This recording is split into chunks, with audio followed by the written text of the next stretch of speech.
Hey friends, listen to me carefully and always remember this video is due to my subscriber Mr. Kostu, who's asking, tell us about COC, why is it essential and eligibility criteria and etc. So this video will cover most of it about the COC. Let's begin. So what is COC? COC is basically a license to work on a ship at a particular rank. Basically, if you are trying to drive a car or ride a bike, you need a license. So similarly, on a ship, if you are sailing as a chief engineer, you need license for chief engineer. If you are sailing as a first engineer, you need license for first engineer. And if you are sailing as a second mate, or a third mate, you need license for a second mate. You cannot have a two-wheeler license and you can go ahead and drive a car. For driving a car, you need a car license. So this is exactly the principle of a COC is. So this COC is required only by officers to sail at a particular rank. None of the crew, be it deck crew, engine crew, they don't need a COC.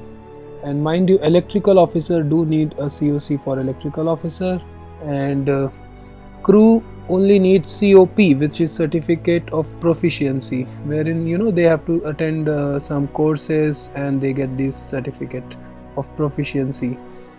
This is after STCW 2010 started calling these as a certificate of proficiency. Basically the basic courses, firefighting, Medicare, PST, PSSR, these are kind of courses along with security is called certificate of proficiency.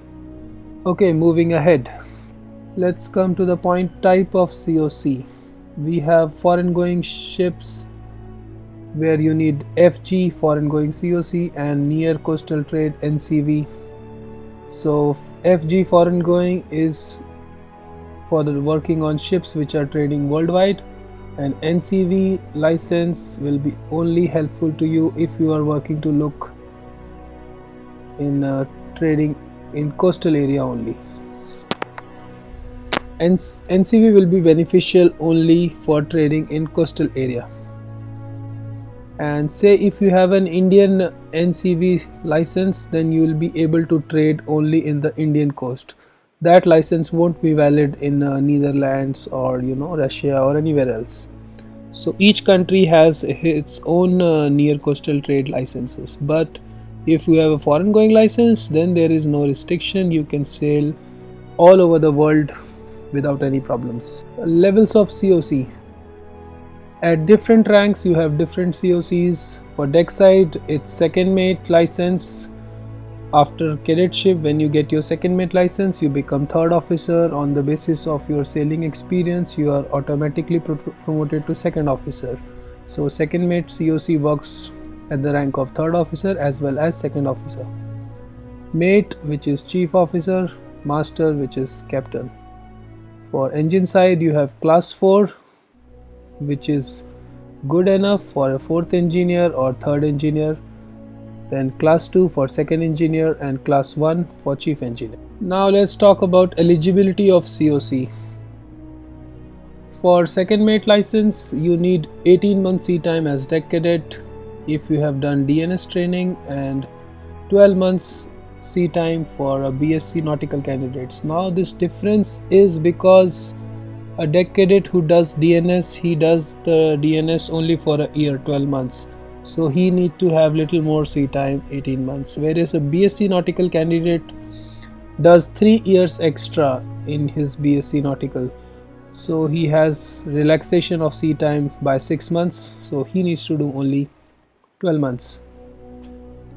MEO class 4, which is good for sailing as fourth engineer or third engineer, you need 6 months sea time as junior engineer. Mate, which is chief officer, or class 2, which is first engineer, you need 18 months sea time as junior officer. Now this 18 months is required total. It does not matter out of this 18 months how many months you were third officer or second officer, and for an engineer how many months you were third engineer or fourth engineer. The total should be 18 months. Master or chief engineer, they require 12 months as chief officer or first engineer, or 18 months as junior officer. If promoted, then pro rata. What this means is You require 18 months sea time after you have cleared your chief officer or first engineer exams, that is class 2 mates and class 2, you need 18 months sea time. But if you start sailing as a chief officer or first engineer after your license, then that sea time will be counted 1.5 times. Validity of COC. All COCs are valid for 5 years, and earlier we used to have a revalidation course for 10 days or 15 days to again validate your COC. But few weeks back I've got a notice from DG Shipping which says COC revalidation course is no longer required and COCs will be renewed on the basis of sailing experience in last 5 years. So that's a great news for all the sailors. It saves a lot of time, and anyway in revalidation courses we were not learning much, so it is much better to just renew the COC on the basis of sailing experience. Clearing COC exams. So for getting your COC you need to clear all written exams. Normally you have 6 subjects, so you have to clear all, and 3 to 4 functions of oral exams. Now orals is a lot of luck. It depends what kind of surveyor you have got. Sometimes candidates who have not prepared, they clear in first attempt, and candidates who are working really hard takes a few attempts to clear it. But if you fail, you can attempt as many times as you like, but there will be a gap depending upon the when is the next exam scheduled. In the month of May and June, there is 1 month where MMD is shut and no exams are conducted. So if you're falling in that, then your gap time will increase. So it is 2 to 3 months for written and 1 to 2 months gap for orals. And friends, please remember, every time you fail and again you book your writtens or orals, you have to again pay the full fees. So if you guys are planning to take some loan and EMI, then consider this. Have some extra money in your bank so that if you fail, you still have money to stay ashore and clear your exams. It is always a good idea to clear your exams and then only join. If you clear 3-4 written exam, 1 oral, and join ship and again come back after the ship, then in the meantime there's a very high chance that you will forget most of the things which you have learned.